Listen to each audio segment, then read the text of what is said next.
Hi, I'm Stephanie Jaworski of joybaking.com. Today we're going to make a coffee cake, and this is what it looks like. This is a soft and moist butter cake that has a crumb topping running through the center of the cake and on top, so it's a very flavorful cake. So the first thing that you will need to do is preheat your oven to 350 degrees Fahrenheit, which is 180 degrees Celsius. And then you will need a 9-inch, which is 23 centimeter, springform pan. Springform pan has two pieces like this, and then it has a little side lock there.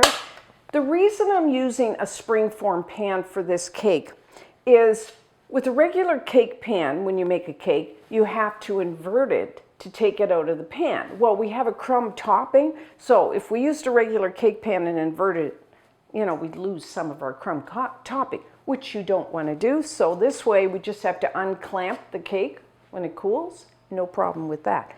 So next, what you want to do is to either butter the inside and the bottom of your pan, or you could even just spray it with one of those nonstick vegetable sprays. When I butter, I just melt a little butter and then I use a pastry brush. And there we go. And then what I like to do, just to make sure it doesn't stick to the bottom of the pan, is just a round of parchment paper. It's right there. Okay, and then what I like to do with a springform pan, hopefully your springform pan has a tight seal, but sometimes it doesn't. So if you put it on a larger baking sheet, you won't have any drips on the bottom of your oven. So now we're going to start with the crumb topping. You will need 1 cup, which is 100 grams. I'm using actually pecans here. You could use walnuts. And I like to toast the pecans or walnuts first because that really brings out their flavor. So I've already done that, but what you do is just put your pecans or walnuts on a baking sheet, pop them into the oven for about 6-8 minutes, just until you start to smell them, let them cool, and then coarsely chop. And then have that in a bowl. To that, I'm going to add 1/4 cup, 50 grams of light brown sugar. If you're using a measuring cup, make sure you pat that brown sugar down because it's really soft. And then I'm adding some chocolate chips. 1/3 cup, 60 grams. I'm actually using the little mini chocolate, semi-sweet chocolate chips. Kind of like that. If you only have regular size chocolate chips, that's fine. Just put that in there. For coffee cakes, I like some ground cinnamon. So I'm adding 3/4 of a teaspoon of ground cinnamon and just 1 tablespoon, 10 grams of all-purpose flour, plain flour, just to bind everything together. And that's our crumb topping. Just use a spoon, you can use your fingers, fork, just to mix everything together. And for our cake batter, if you have a stand mixer like I have, use your paddle attachment, or you could use a hand mixer for this batter. Okay, I just want to make sure there's no lumps in that brown sugar. Okay, that's that. So the first thing you will need is 1/2 cup, 113 grams of butter. I'm using unsalted butter. The reason is, 1, I like the flavor, and 2, I like to control the amount of salt I use in a recipe. But if you have a favorite salted butter, you can use that. Just leave out the salt in the recipe. And have your butter at room temperature. And next you will need 1 cup, 200 grams of granulated white sugar, and 1 teaspoon, 4 grams of pure vanilla extract. That's for flavoring. So what I'm going to do now is just beat this medium-high speed until everything gets mixed together. And I want to get a little air into the mixture as well. So, maybe 2-3 minutes.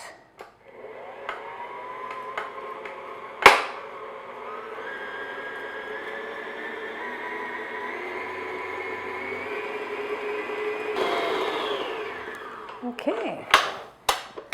So whenever you're making any batter, periodically stop and scrape down sides and bottom of your bowl. Make sure everything's mixed together. And next we're going to add 2 large eggs. Have your eggs at room temperature. And 2 large eggs out of the shell weighs 100 grams. So I'm going to add 1 egg, beat that in, and then add the second egg.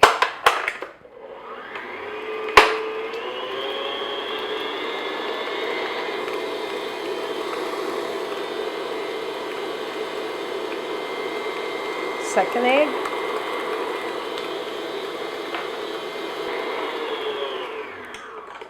Okay.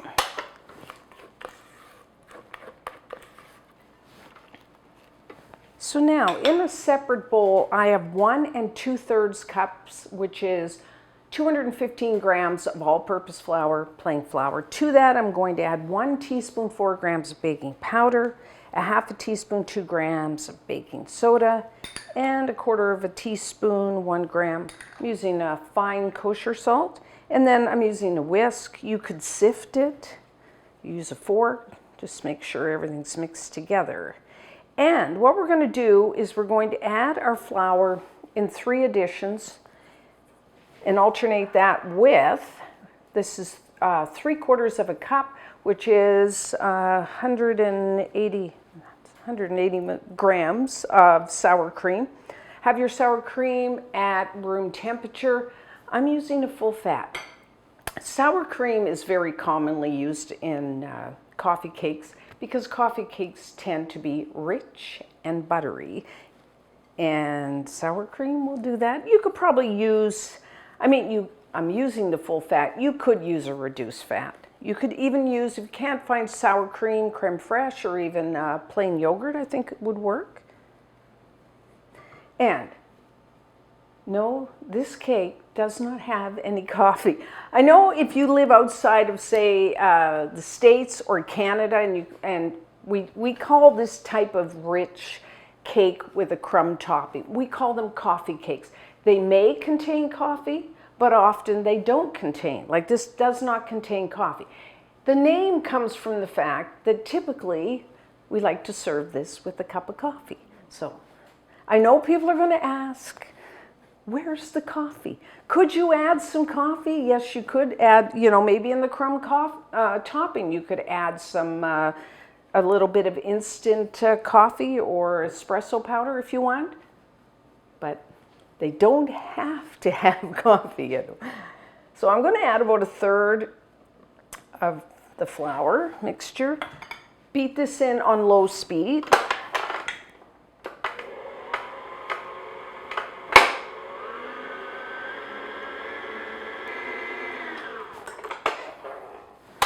Add some of about half of our sour cream.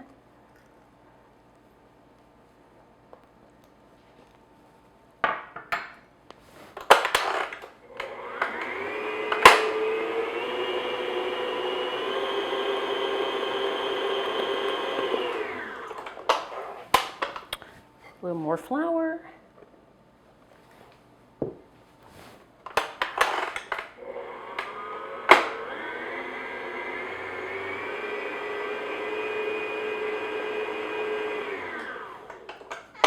And the rest of our sour cream. Some people say, why don't you just dump all the flour in at once? Well, what we're trying to do, we're trying to reduce the gluten development. The longer you beat the flour, the stronger the batter will be, and then the cake won't be as soft and tender as we want it. So that's why we do it this way, to minimize the amount you mix.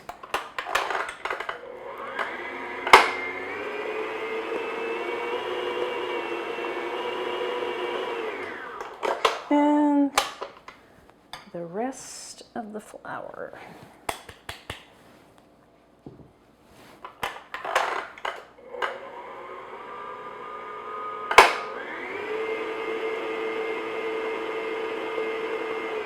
Okay, looks good.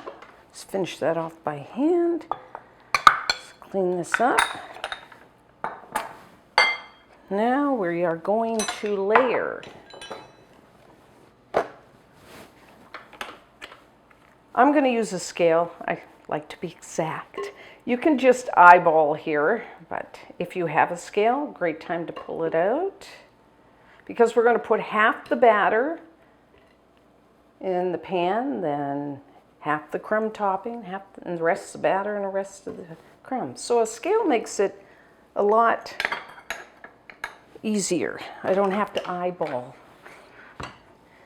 So what we're going to do is put, just making sure all the flour is mixed in. We're going to put 400 grams of our cake batter in our pan. Make sure to zero your scale when you put it on. So 400 grams.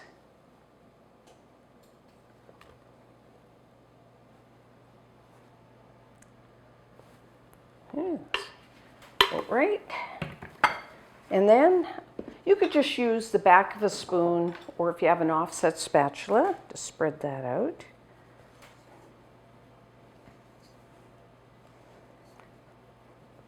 Such a nice, I mean, it's really a good tasting cake.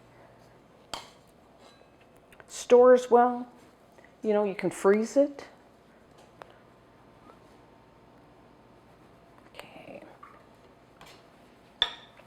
Back on the scale, again, zero your scale, and putting 100 grams of our topping, just kind of sprinkle it over the top.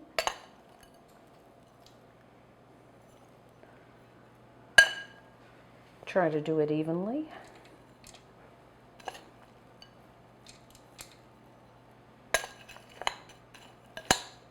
Could vary this if you didn't want to use chocolate chips. You could use some dried fruit, you know, maybe some dried cherries or apricots.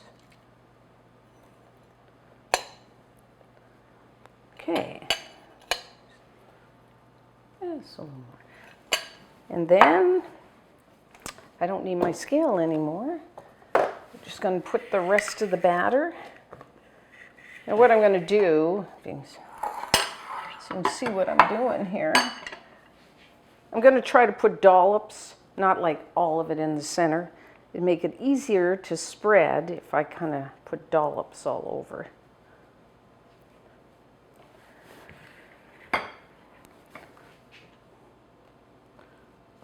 Try not to slop like that. Okay. When you're spreading this second layer, do it very gently so that otherwise you can end up mixing the crumb with the batter. I mean, it'll still be okay, but you won't have those distinct, I like that to see that vein of crumb running through the center of the cake. So do it the best you can. So even that out. And the rest of our yummy crumb topping. It's got this nice grainy texture to it. I just love it.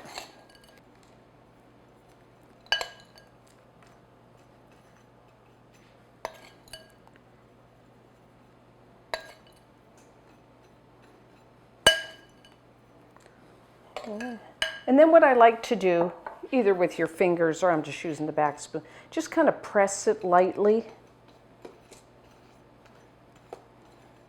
so it kind of adheres to the batter. So now, baking. Everyone's oven is a little different. I'm going to say 40 to 50 minutes. I do like to rotate the baking sheet about halfway through to get even baking. So it'll rise, and the best way to tell if a cake is done is you take a wooden toothpick, insert it into the center. It should come out clean. You know, because ovens vary so much, if I say 40 minutes, you know, check. You might even want to check in case your oven is running a little hot. It might even be done a little before that. So I always err like even a few minutes before stated baking time. I'll go and check. And if you take the center and press down, it should be firm. You don't want it like battery. But toothpick, insert in the center, comes out clean. So 40 to 50 minutes.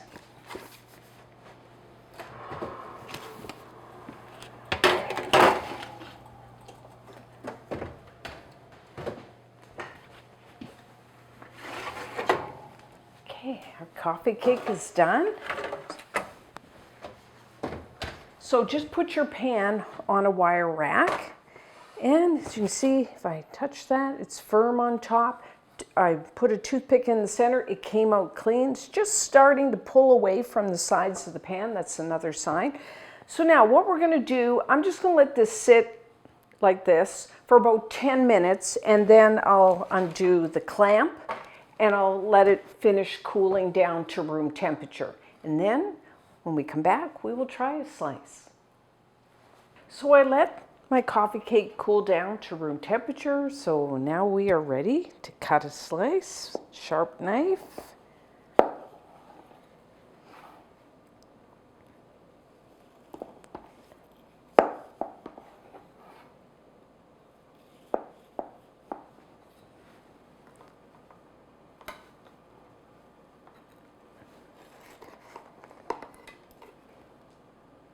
Get that paper, parchment paper.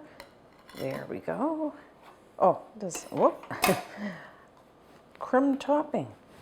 Right back on top. Doesn't that look wonderful? I just love the vein of the crumb topping through the center of the cake. So, let's try a little.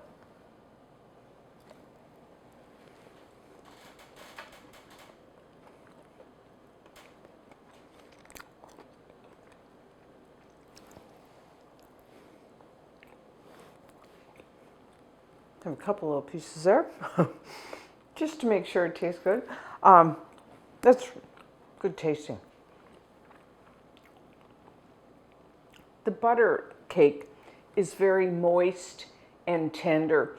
And you really, you know, when you bake any type of cake, whatever the baking time is, you know, check, like I said in the video, check a few minutes before the stated baking time, just to make sure, because you don't want to overbake your cake, because then if your cake tastes a little dry, it's because it's overbaked. So check it. It's better to err on the side of checking it, and then if it's not done, you can always cook it a few more minutes. Like I said, the cake is moist, buttery, sweet, and then that crumb topping. I just love that.